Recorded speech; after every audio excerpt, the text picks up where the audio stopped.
Welcome back to the Aging Athletically podcast. I'm Hillary Cairns, and on this show, I talk with athletes, coaches, experts, and everyday competitors about training, performance, resilience, and what it means to continue pushing ourselves over time. Today's guest is Julie Billingsley, a lifelong endurance athlete whose athletic journey spans swimming, open water racing, triathlon, coaching, and international competition. Julie began as a swimmer and later became an accomplished open water athlete before discovering triathlon in the sport's early years. She competed at the very first Triathlon World Championships in Avignon, France in 1989, helping pave the way for a sport that has grown in popularity ever since. What makes Julie's story especially compelling is everything that came after that. Over the decades, she balanced family life, raising 4 children, work, injuries, and the many demands that pull people away from competition. Yet she continued to find her way back, returning to international racing and earning podium finishes at World Championships events well into her 60s. Today, Julie remains an athlete, coach, and passionate member of the endurance community. I am so excited to talk with her about the early days of triathlon, what has kept her motivated for so many years, how she navigated setbacks and life transitions, and what it means to continue challenging herself as an athlete today. Julie, welcome to Aging Athletically. Well, thank you for having me. It was great to see you with the race last weekend. And frankly, I was surprised that you wanted me on your podcast because I think of myself as like an everyday competitor, nothing special. But I appreciate you asking me on. And I went up into my attic and I looked in my filing cabinet and I Okay. did a little dive into some of my old files. I don't think I've pulled out my college swim team file in 30 years. And that was so fun to look at all the team pictures and the goofy things. I also looked at, I did an Around Manhattan swim in 1983 and I reread the articles and stuff. I was in Sports Illustrated. They had cigarette ads back in the day, 1983. And I also looked up the Avignon file, so just to jog my memory. So, anyway, this was really a blast. So if nothing else, even if I have nothing of interest to say, I appreciate that you, got me to look at my files. Well, I mean, thank you for taking all that time to be prepared for this discussion. I'm glad that it felt good to look back at those things and that they brought back good memories. Did I leave anything out besides? And you mentioned the Manhattan swim. And anything else that I didn't cover in the intro or that I messed up that you want to clarify? No, you got it. Yep, all good. Okay.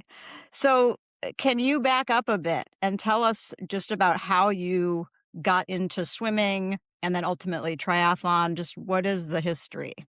Yeah. So I grew up on the south side of Chicago and we had an old YMCA 20-yard pool, 4 lanes, and my best friend in 6th grade, Susan Nerlove, shout out to Susan, uh, just convinced me to come join the swim team with her, and so I did. Susan is still, we don't call each other our oldest friend, but friend of longest standing. Okay. We are still besties, and, I am still swimming, and she got me into it, and then I swam in high school, but it was, like, early days, we didn't really have a girls' swim team. I went to Tufts, so that's Division III, which was kinda perfect for me, so I swam really well at Tufts. I was, and again, early years, so this was in the '70s. We didn't have our own women's coach for the first 2 years, so we were kind of secondary to the men's team. We were coached under the men's team, Okay. and we would have to get ourselves to the meets. So we would, have these rental vans, and the captains had to drive, and I remember one of the other captains when I was a freshman crashed the van, Yeah. and I didn't know what to do. She was a college kid, and I don't remember how it was resolved. But anyway, there were lots of adventures.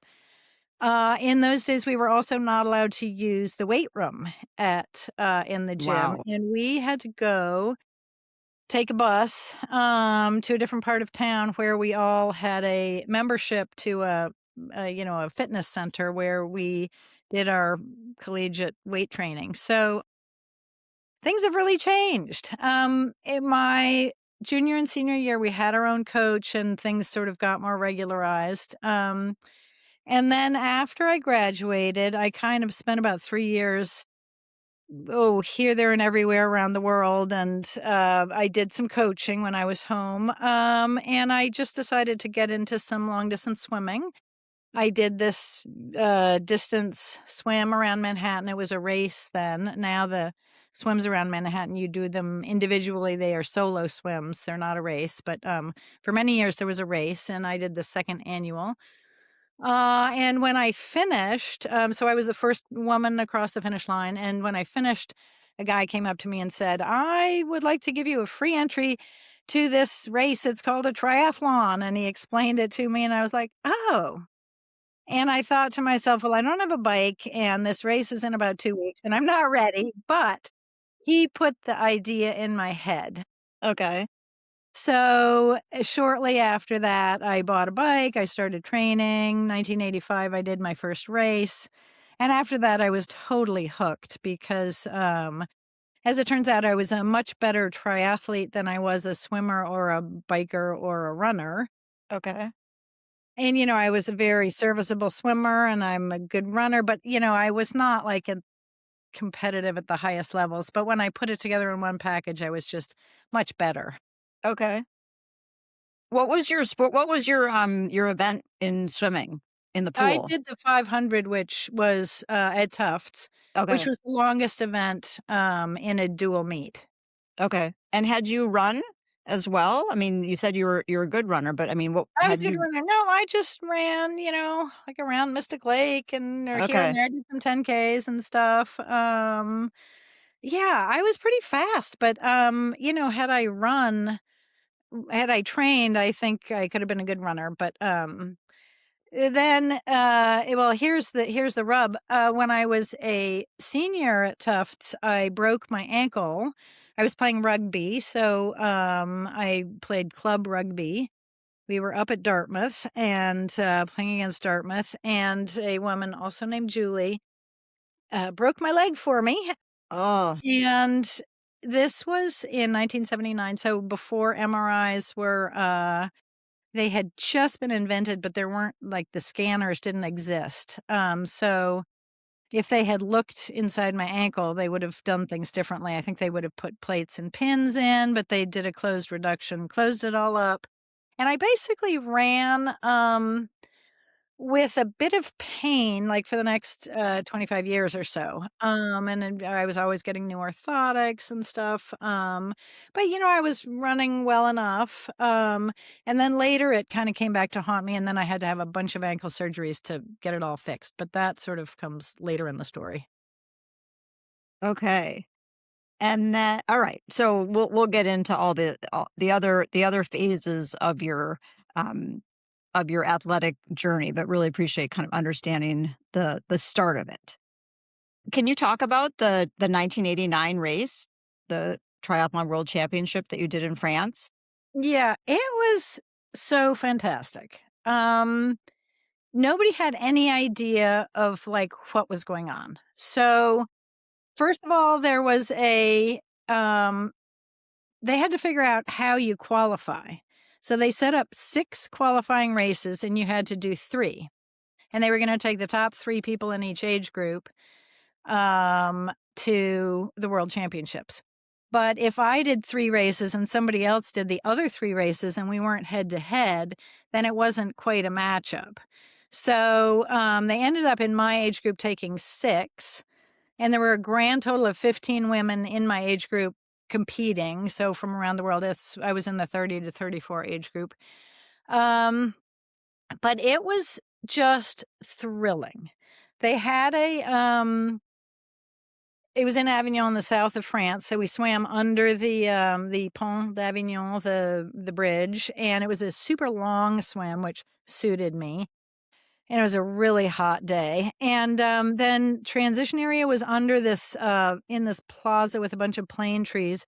and each person had a chair and a little homemade sort of a rack that you put your front wheel in, and they were all, like, separated because there weren't that many people in the whole event. There was, a couple hundred people from around the world, and, there was no, like, barricade around it. Like, there was no fence around transition area, like, anybody could have walked into transition area. It was so wild. Now, this is a memory I have, and it could be wrong. So, I don't remember any barrier. I just seem to think that it We don't was, do any fact checking on this show, so uh and the other very exciting thing is that we were on the race course with the pros. They started the pros and then they started the age groupers. We were right behind them.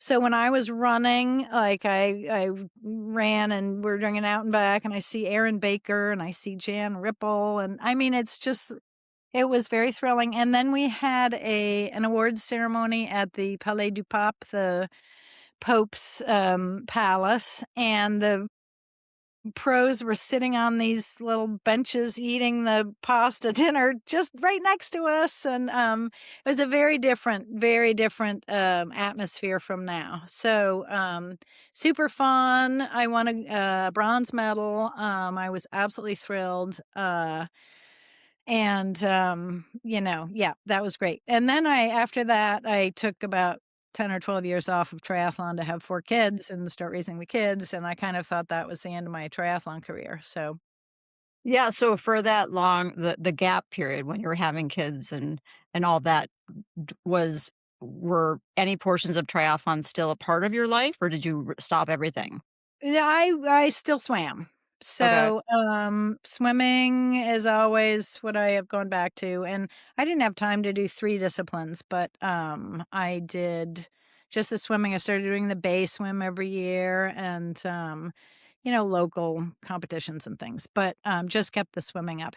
And then actually when our 4th child, our daughter Kat, was born, we did get an au pair and I kind of started training again. So after a gap of, gosh, I went back to nationals in 2002, so that was a gap of, like, 13 years or something like that. So, yeah, it took a while to pull the bike back down off the well, the bike was obsolete by then, but, whatever.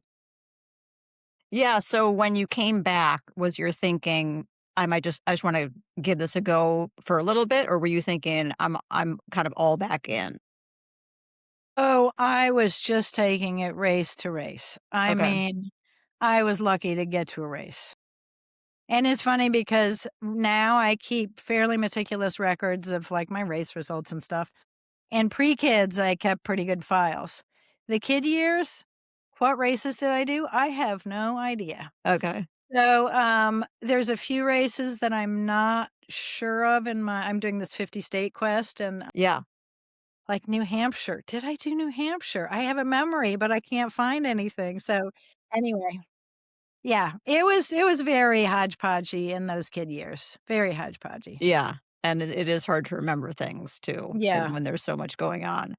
Yeah, so your 50 state quest, you're trying to do, is there a certain an Olympic distance or a certain distance triathlon in every state? Well, it is Olympic distance. However, I just did a 70.3 in Tennessee, so I'm counting it. Okay, yes. But yeah. Um, so what I'm doing is I'm counting all the races that I did before.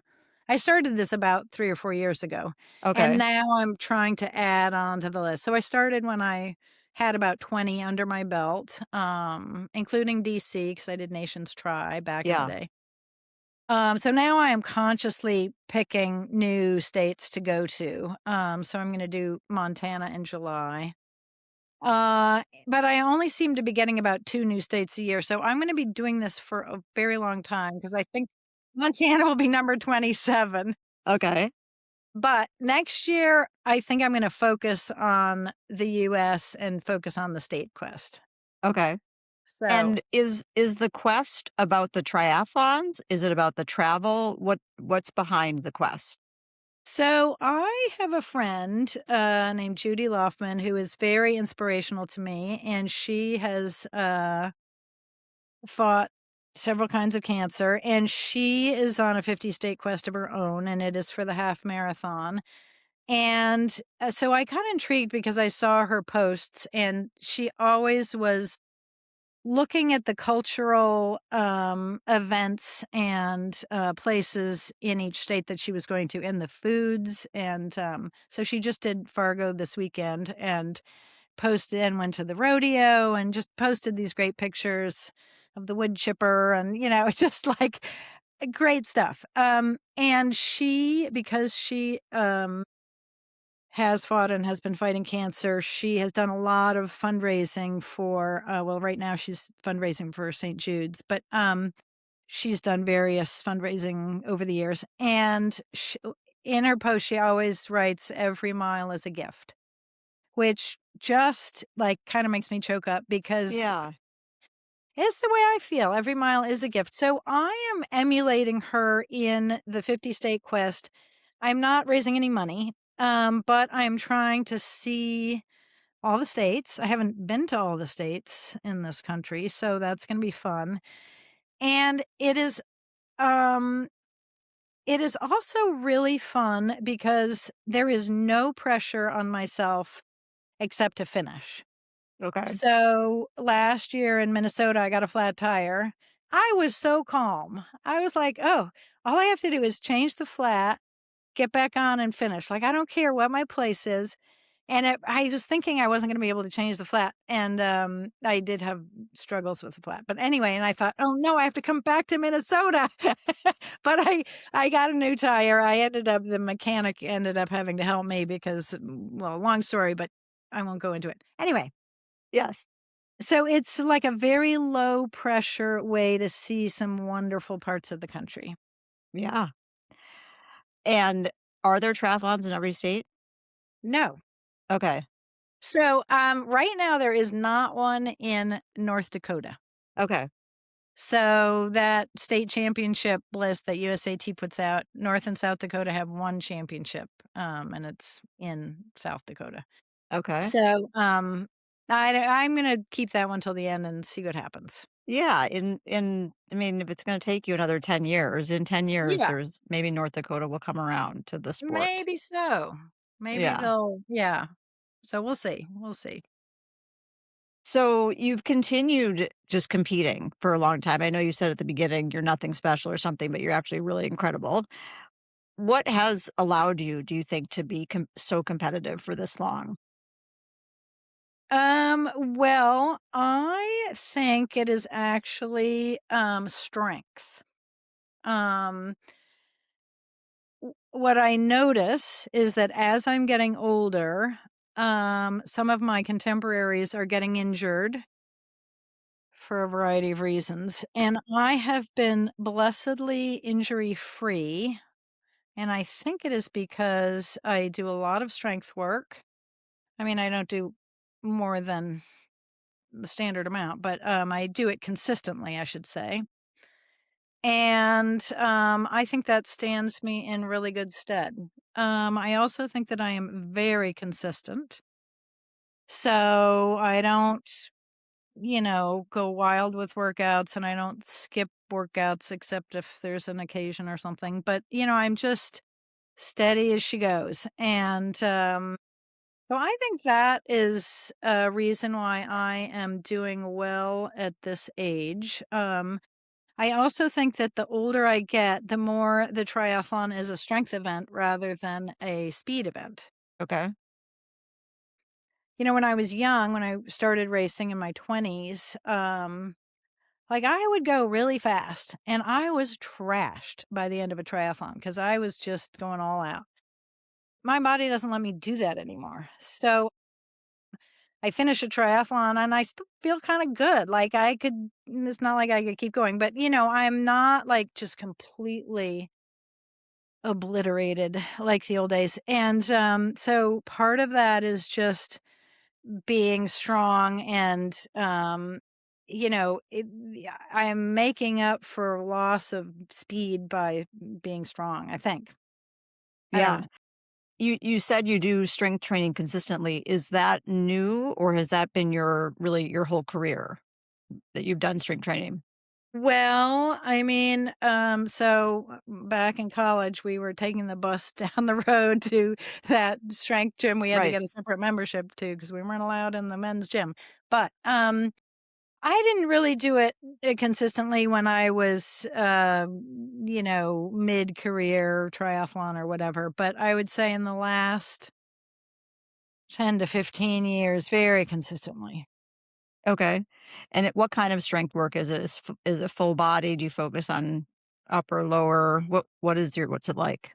So, I do 2 strength sessions a week with a wonderful, strength training coach, Lee Summers. Shout out to Lee. He was Katie Ledecky's, strength coach when she was in middle school and high school. Oh, wow. And so he coaches a lot of the, swimmers in the area.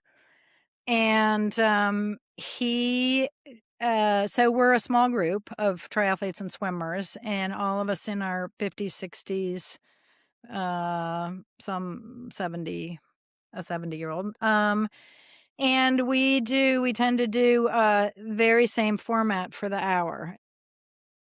We roll out, we do some dynamic warm ups, and then we do a set of 3 exercises 3 times, and it's a lower body and upper body and a core. So 3 times through that, and then a second set, different lower body, upper body, and a core. And then depending on what time we have left, we'll do sort of the smaller muscle groups. We may do triceps or more core or something like that.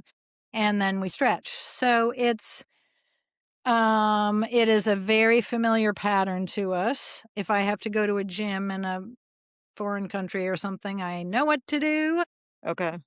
I'm not always motivated to do it because I am so used to this group, vibe and, going through it with a group, and it's fun. It is very chatty too. We do a lot of chatting. So it's good. It's, 2 hours a week of fun, and boy, do you feel great afterwards. And then I do also a lot of sort of dynamic warm-up type stuff on other days before I get on the bike or before I go out for a run. And I do a little bit of yoga. Just trying to keep my hips mobile. It seems like the hips are the first to like be feeling stiff and creaky. Yeah. What is your typical training week like in terms of the 3 other parts of besides the strength? Um, it is. I train about 12 to 14 hours a week, and I have a kind of a swim forward uh program. And it is because I've had these various ankle surgeries, I don't run a lot. So I was looking at my mileage leading up to my 70.3 that I did 2.5 weeks ago, and my longest week was 16 miles. So that's just not very much mileage. And most weeks are like 11 miles. So I don't do a lot of running. One day a week, I run on the Lever, which is a treadmill system that provides. It's a kind of a lever system that you strap yourself in, and it takes some of the weight off. And I find it very helpful. Yeah. So I do one day a week of that. And then I swim kind of a lot, 3 or 4 times and, up to an hour and a half. So I think that the swimming, just gives me a huge aerobic base to be able to get through the run without, Yeah. doing all that running in preparation. Yeah. And then I do plenty of biking. A lot of it is on the trainer, but, side too, so. And do you create your own schedule or do you have a coach or you No, just I have a coach. okay. I have a wonderful coach, and she's made me very well prepared. Big shout out to Coach Marnie Sumball. And you said at the beginning, you said it's a swim forward. Is that how you described it? A swim Yeah, that's what I call, yeah, a swim forward approach. meaning you do more swimming, like, is that what you mean by it? Yes. Yeah. Okay. I mean, I do more swimming proportionally than you would think I would need to, given the proportions within a triathlon. So, yeah, but I think it just gives me this huge aerobic base and, it also makes me strong. And I also love swimming where sometimes I don't love the running. Like if my ankle is feeling I don't love the run that day, but I do like to swim. And I feel so fortunate that I grew up as a swimmer. And one day I'm going to be toddling along and I can't run anymore and I'll always be swimming. So I've got that in my future. Yeah, do you ever do any of the Masters swim meets? Or I don't do pool meets, but I do open water okay, swims. So I usually do the bay swim. I'm not doing it this year because we're going to China on Monday for 2.5 weeks of travel. But I usually do it pretty much every year. okay. Yeah, that can be choppy. At least that's the way it looks when I'm gone over the bridge. Sometimes I'm like, "Oof," and Yeah, I've gone over on days when the race has occurred, and it just looks hard. yeah. You never know what you're gonna get. Yeah. Well, I know when I saw you at the race last weekend and I was remarking about how challenging the swim was, you had the opposite response to the swim, which Yeah, I kinda liked it. I didn't like it. I mean, the only thing actually that kept me going through that was thinking about the first timers out there. And I just thought, wow, this is really tough for them. I'm a strong swimmer. They're out here doing it. I can do this. Just figure it out. Yeah, But I do get worried in triathlon when the swims are really choppy that how it's impacting people who are just yeah, trying the sport. yeah, But true. hopefully everybody made it okay, or I don't know, those races are great because they let you get out if you're not okay and you can just Right, or hang on to the boat and then keep yeah, going yeah, if you need to. It was, I think, 2019, I did Rock Hall, and a woman had a seizure and just went down, and I went and got her, and I don't think the kayakers even saw her, and I just took her to a kayaker and you then just happened to see kept it? going. She went down right in Oh my front of me. I gosh. mean, I don't think anybody would have seen if I had not been right behind her, she would have been gone, I think. So, Wow. yeah, and she was 27 or so, she'd never had a seizure. She was a good swimmer. I mean, it was one of the freak things. Anyway, she was fine, but she was then trying to figure out, how to proceed with a diagnosis of maybe some kind of seizure disorder. But anyway, Wow. yeah. That's amazing that you were there. Thank goodness. Wow. You do all these races. Do you feel nervous before races? Maybe you never have felt nervous. I feel nervous at nationals and at worlds. Okay. I don't usually feel nervous like at Rock Hall or, I'm doing Jamestown this weekend. I don't think I'll feel nervous. And sometimes at nationals, I don't feel that nervous because I feel like I have done the work. I would be nervous if I hadn't done the work. So all the work gets me to that starting line, and I know I'm gonna finish. I know I'm gonna do fine because, it's all in me. Now, I suppose I could be nervous about, like, having a bike crash or something, but, I haven't thought about that. So, I feel nervous on the big stage. Yes. Okay. And so you're talking about racing on the big stage. I mean, how do you define success in your races? And is that different than it used to be? Part of it is having fun. So I really love to race. So I like to have fun at the races. It is being surrounded by teammates, community, fellow triathletes. And, if I'm at, say, the World Championships, there is just such an excited vibe going on, and people are chit chatting, and you meet people on the start line and in the Parade of Nations, and it is just an exciting, exciting thing, and it still gets me. Like, I am not blasé about it at all. As I told you, I did that first race in 1989, and then I took 24 years off of the World Championships with little kids, and, it is really expensive also to go overseas, so Yes. raising 4 kids and racing overseas did not mix, and I feel so fortunate now that I can do it. So, since 2013 in London, I've been back doing Worlds pretty much every year, not necessarily every year, and it has been just super fun, and my husband and I always make it into a trip. Yeah.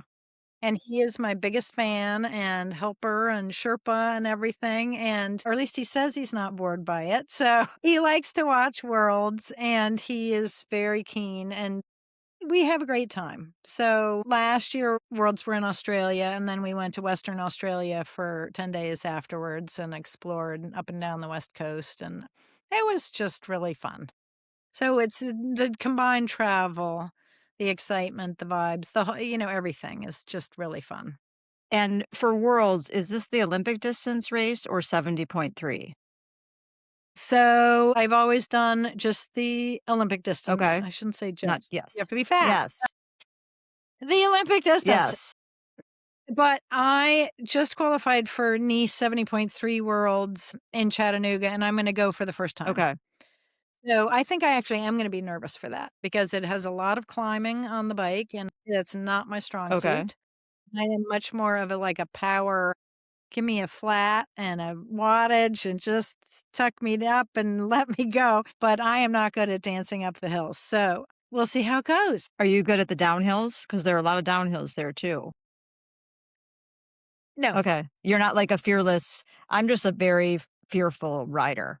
I am not a fearless Okay. descender. No, no, no. So if people in my age group are whizzing by me, I'm going to say, have a good Yes. race.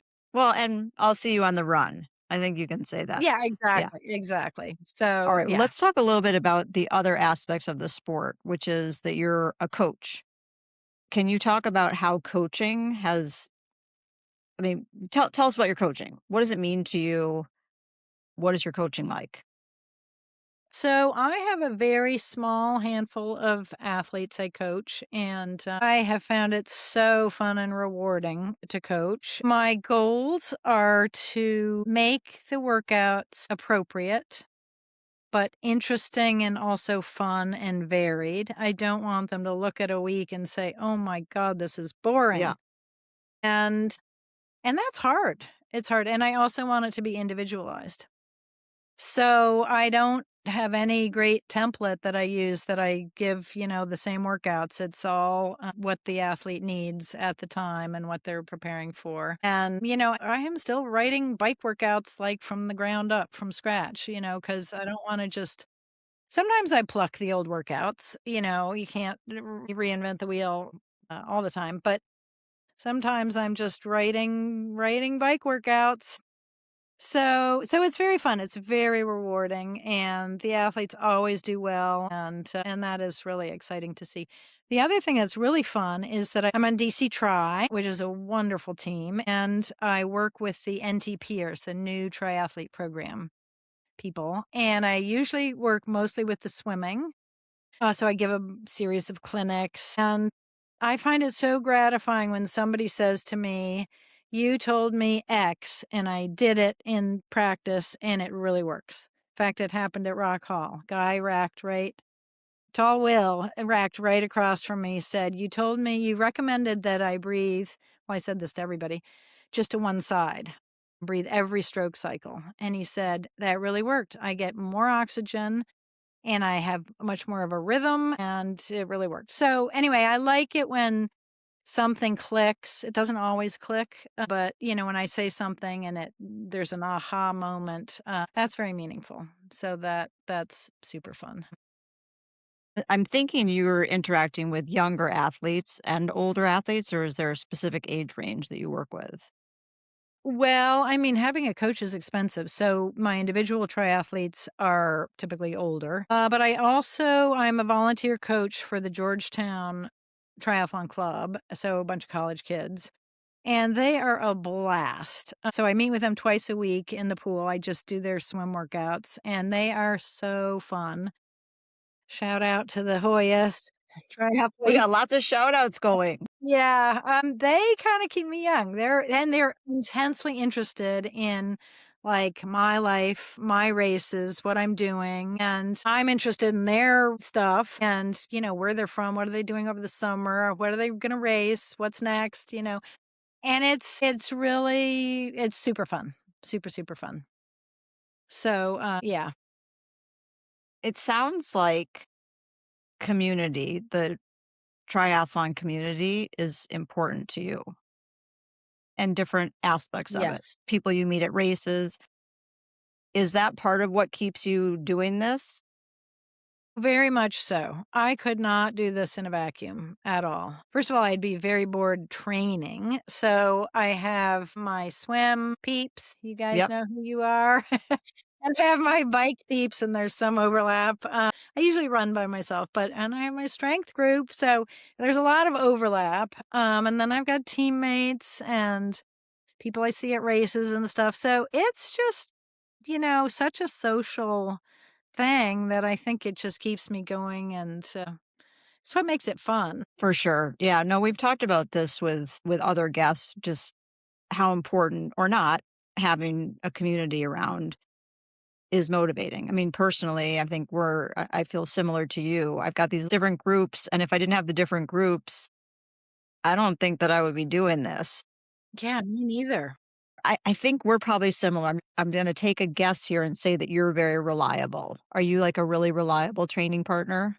Yes, very much so. Yeah, Yeah. and I'm sure you are too. Yes. Very reliable. Yeah.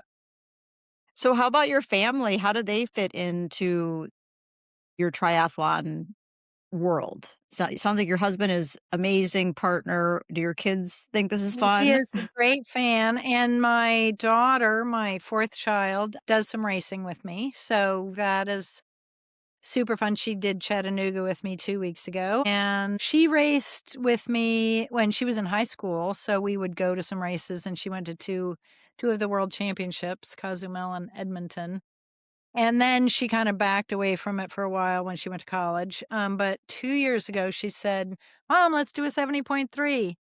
And I kind of thought that the longer stuff was not for me, but she talked me into it, and we went to Switzerland, had a blast, and then last year we did another European one, and this year I said, "Okay, we're gonna do Chattanooga this year. Are you in?" And she said, "Yep."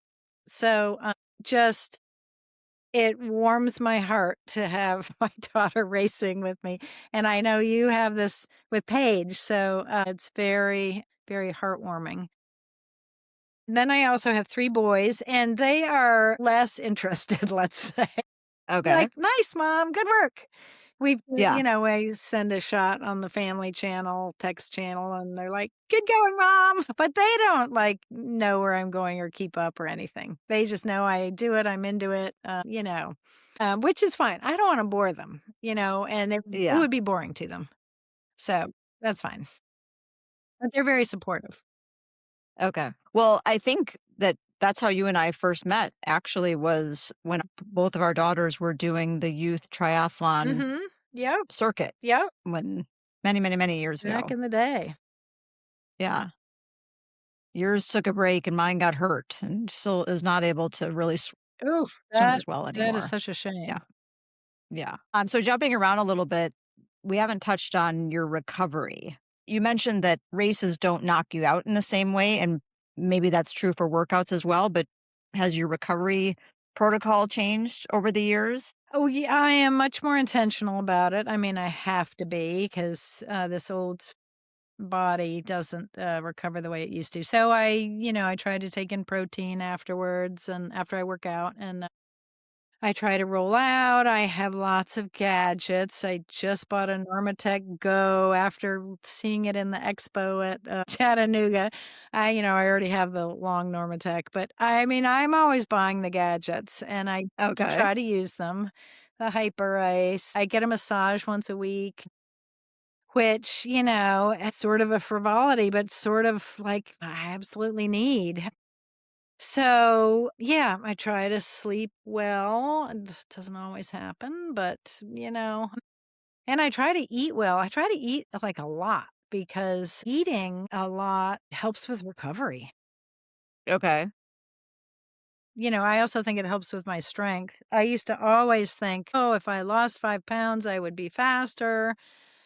And I don't know, at some point, I kind of ditched that because I realized that I need to be eating and fueling well and not trying to deny myself the calories. Yeah. What about do you take any supplements? Well, I take collagen powder in the morning in my morning tea, and I don't know if it is effective, but I feel that it is. So, whatever the placebo effect is real. So, I feel like it really helps my joints and my connective tissue. And I'm always drinking it like on the way to swim practice in the morning. And I feel really robust at swim practice having the 18 grams of protein in me, even though, I mean, the collagen powder isn't the full amino acid array, but I get that later in the day, but it's still protein. And, let's see what supplements you're asking. So, protein, sorry, collagen. That is really it. I take magnesium at night. I have not, I listen to a lot of podcasts and I have not yet tried like ketones, bicarb, Nomeo. I mean, they are like, I could, but I haven't. I did for quite a while, I took creatine and I gave that up because I just felt that it was kind of messing with my system.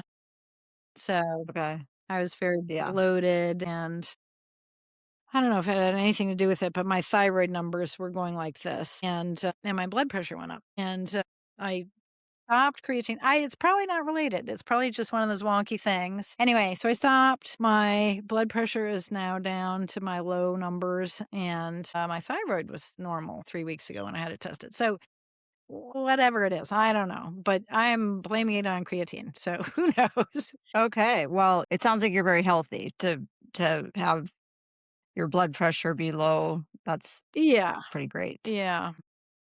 Yeah, so I mean, I guess I try to get everything in the food, but I don't know. Maybe I should try like the bicarb or something. I don't know. Well, I've tried Nomeo, which I mentioned. I talked about it in my discussion with Paige, but I do have some Nomeo, And what do you think? and I think it tastes good. It's kinda sweet, and it's, like, just a little bottle. It's extremely expensive, and I just don't know that I want to in long term invest in that. I looked online, to see how do you make your own no how do you make your own? Because it's broccoli juice or something, but the quantity that you need to make this, like, small amount is it seems like the bottle actually costs about as much as it would if I tried to make it on my own, so, Whoa. yeah. How do they source, But like, so much broccoli? I don't yeah, good I mean, question. do they I don't know. have Yeah, dedicated broccoli fields for the Nomeo I don't industry? know. It's some kind of special broccoli too, like, Oh my gosh. it's some I can't remember what it's called. But I haven't tried bicarb I have not tried bicarb. I think that's the sort of thing you could also create on your own, maybe just some baking powder or something, 'cause I think that's literally what it is. Baking But soda, right? baking soda, Yeah. sorry, yeah, one of those baking items, and it just seems Exactly. like it's a recipe for your stomach having problems. Right. And I haven't tried ketone either, but yeah, they come up on various podcasts I listen to. Yeah, It sounds like they're tasty too. yeah, yeah. Anyway, but you have time. You have lots and lots of races ahead of you Right. and training that you can give some of these a go. Yeah, maybe I'll wait till my 70s to try those. Well, there'll be something totally different at that point, something that we like, I don't know, a ray or something that we just like electrocute ourselves with, and that will do it. Right, Everything is right. changing so much. So if someone in their later years, like mid years, 50s, 60s is thinking about returning to competition, what would you tell them? I mean, any triathlon competition or anything? Anything. I would say go for it. And, also if they've been out for a while, their body is probably so fresh and, not all worn down from all these workouts. But I would say, probably you need to do strength work for whatever sport you're doing. You need to lay Yeah. that really solid foundation and then be consistent, and don't start like 0 to 60 in 3 months, like build up to it. I mean, just kind of the common sense stuff, but go, find a community, find your people, be accountable to someone and be someone else's, like, accountability person, so Yeah. that you get back into it and just have those people surrounding you. Yeah. Makes sense. So what's next for you? What's your next race? So, I'm doing Jamestown on That's right, this weekend. Sunday, and it's the big NTP goal race, the new triathlete program for DC Tri. It's the goal race. There's gonna be and it's the Olympic Development Program for DC Tri. So there's gonna be over 100 DC Triers, so it's gonna be so fun and just, we will be yelling our heads off for everybody. While you're gonna do this while you're racing. You're Yeah, gonna be we're gonna coaching and race racing at the same and then time. I'll Yes. be cheering everybody in and, we give a little pep talk at the beginning. We have a Zoom on Friday night for any last questions and answers. We're doing a shakeout swim on Saturday. We'll meet everybody at the race briefing on Saturday evening, just to go over everything. So that will be a blast. I think it's supposed to be hot this weekend, so that might not be so Okay. fun, but it'll be fun regardless. And then I'm going to take a kind of a mid-season break. So I'm going to go to China on Monday for 2.5 weeks, and then I'll get back and kind of ramp up again. And then I've got this race in Montana Nationals, which are in Milwaukee, Olympic Distance Nationals, and then the Nice World Championships 70 point. I'm also considering doing the gravel triathlon nationals in Nebraska in late August with a friend, but I would have to get a gravel bike and actually practice on some gravel. But Okay. I didn't know there was such a well, thing. I think they had it last year and, Okay. 3 people went. I know I'm exaggerating, but it was very small, and I think people are now gonna hear about it. So So is it's a regular swim in some body of water, and then is it both a gravel ride and a gravel run? and I just saw a picture of it, and the gravel looked really wide, which I think it has to be. It's not like single track or something, Yeah. which I don't think you can do for a national. So it looked like a wide road. Like a just wide gravel road. So I was like, "Well, I can do that." But I don't know. Somebody who is good at gravel is gonna listen to this and say, "No, you gotta practice." So I don't know. We'll see what happens. Yeah, I don't know. Well, I do have a gravel bike, but all I've done is ride it out and back on the towpath Mhm. in DC. So not much gravel experience really, but is more well, I don't have a road bike, but it's certainly more comfortable than riding a time trial, a triathlon Okay. bike, Yeah, because you're sitting more upright and yeah. it's just softer. It just feels better. I think that sounds like a ton of fun. I didn't know it existed. I'm going to look into it. Okay, look into it. You don't Oh, have to qualify for it. You come. just Oh, go. I assume not because I Yeah. don't Where think would you anybody would qualify? go because you don't like, how would you even qualify? Okay. So, yeah, it seems fun. It's on the USAT website. Okay. I'll look it up. That sounds fun. All right. So I got some standard this questions that we ask at the end of these interviews. Can you tell I keep saying us, meaning our audience, but you're talking to me. So can you tell Okay. me about your favorite what you have before, during, and after races in terms of nutrition? Well, I usually have oatmeal in the morning and my nice cup of high calf tea with my collagen powder. Tea. Okay, tea, not coffee. I am a tea drinker Okay. and I do like caffeine. I counted up and I had 500 milligram caffeinated gels during Chattanooga out of 12. And Kat said, "Mom, that's a lot of caffeine." That's a lot. Yeah, I really liked it. So Was it just on the bike or no, I both bike was and 1 run? before the race, 2 were on the bike, and 2 were on the run. And all the Okay. others I took a grand total of 12, so 5 of them were caffeinated, but I like caffeine. Anyway, oatmeal usually with some peanut butter and a banana. Okay. I like a stick to your ribs kind of breakfast. Agreed. And I Yep. try to get protein afterwards. I don't always get to it quickly, but try to have some kind of protein shake or something, powder. Okay. And the gels that you have, what do you like? Well, I was doing Morton at Chattanooga because that's on the course. I do like the Enervit, mango Enervits, Tade Pogacar's. The mango Enervit. Or maybe that's the only flavor. I No, don't they know. have other It's good. flavors, but it's Tade's favorite. But Okay. they are really messy. They are really gloopy. Yeah, they're sticky. I get them when I did have them in a race, like another race, and they just I had a big mess. Yep. Well, Yeah, yeah, I agree. But they do taste they're good. delicious. All right. Do you have a mantra or phrase that you come back to when things get hard? Not really. Usually when I'm in the swim, I am giving myself form cues, and it usually has to do with forward extension and like bringing my like extending through the lats and that sort of thing. And also, I talk to myself about the catch. So that's kind of boring. It's not like a encouraging mantra. It's a form thing.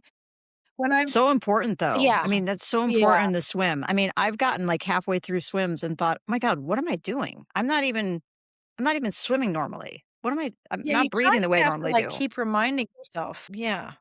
And then on the That's okay. On the bike, I used to always find the bike like the most depressing part of the race for me because the bike was always my weakest, and it's not anymore, but that is because my run has gotten slow. But my age cohort has also gotten slow. So, I don't know whether it's relative. Anyway, but people used to always pass me on the bike. I have a little thing about the bike, but I mean, I'm pretty good on the bike. I'm fine on the bike. But a lot of times I have this weird thing that happens, which is kind of interesting. See my shadow biking, and I am like looking at myself almost from above. And I like admire that shadow. I'm like, that's a strong shadow. She's doing really well. And so I kind of encourage like that, that shadow. Yeah. So it's a weird way of looking at things, but it makes me kind of proud of myself when I think of myself disassociated from myself. Yeah. So I try and, be strong and stuff. And I am always looking at my wattage and just trying to, be consistent and follow the game plan. I always have a game plan. And then on the run, I am back to the swimming. I am trying to do form cues. And my latest form cue is about making sure my hand disappears behind me during the stride. So I see it once and then it disappears, and I see it and it disappears. So I always want to make sure my hand disappears. So that's the latest one. I mean, I'm always telling myself something: run tall, run light, run on eggshells, whatever. Like all the, Okay. Okay. but the elbow one is really helping.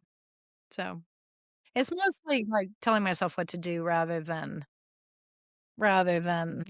something inspirational. Yeah. Like, "You can do Yeah, it. You got this." You're more, yeah, "Come on, let's get the form right." yeah. That's great. If you could have been a professional athlete in any sport besides swimming or triathlon, what would you have chosen?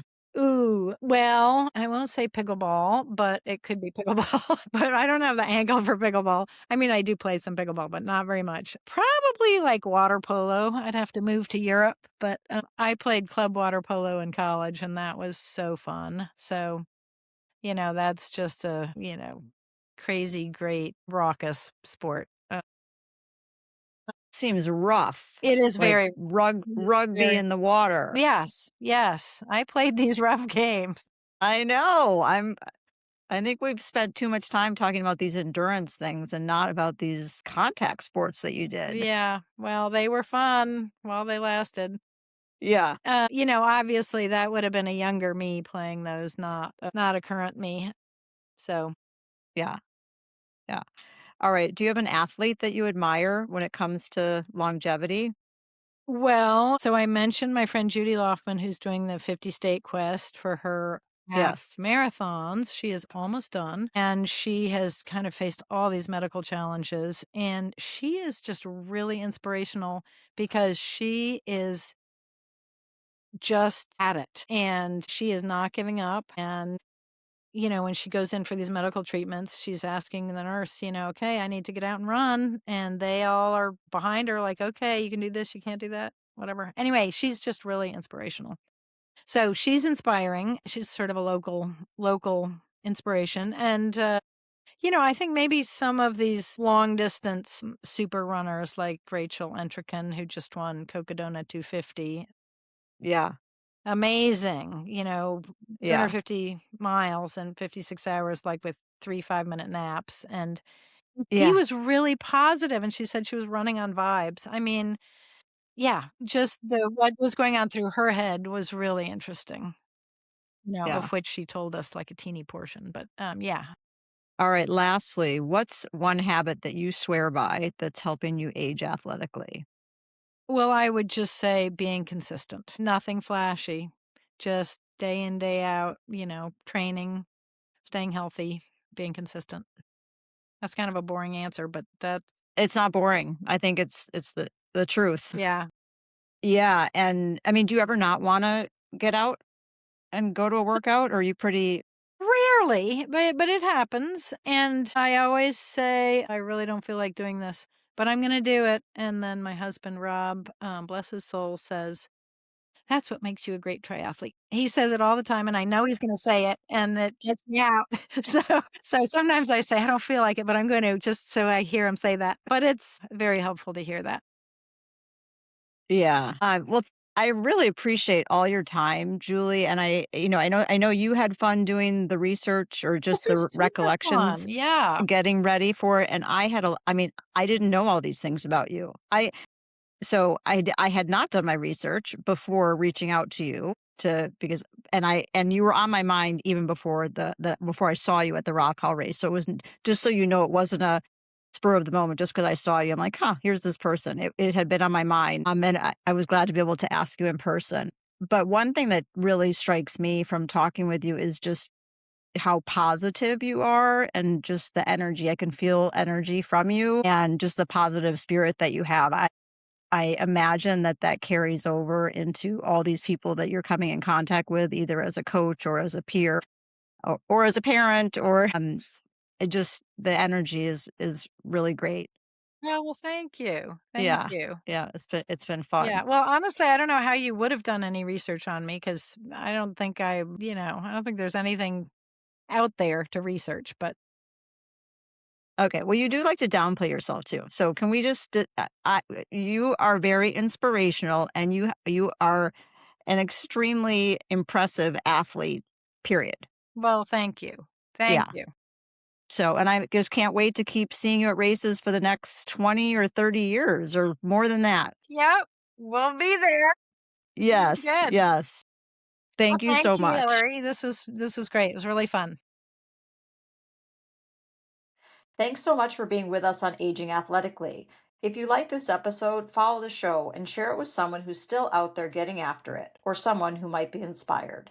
You can find us on Instagram and YouTube under at Aging Athletically. And if you have feedback, please send us a message there or email us at agingathletically@gmail.com. Until next time, keep training, keep competing, and keep aging athletically.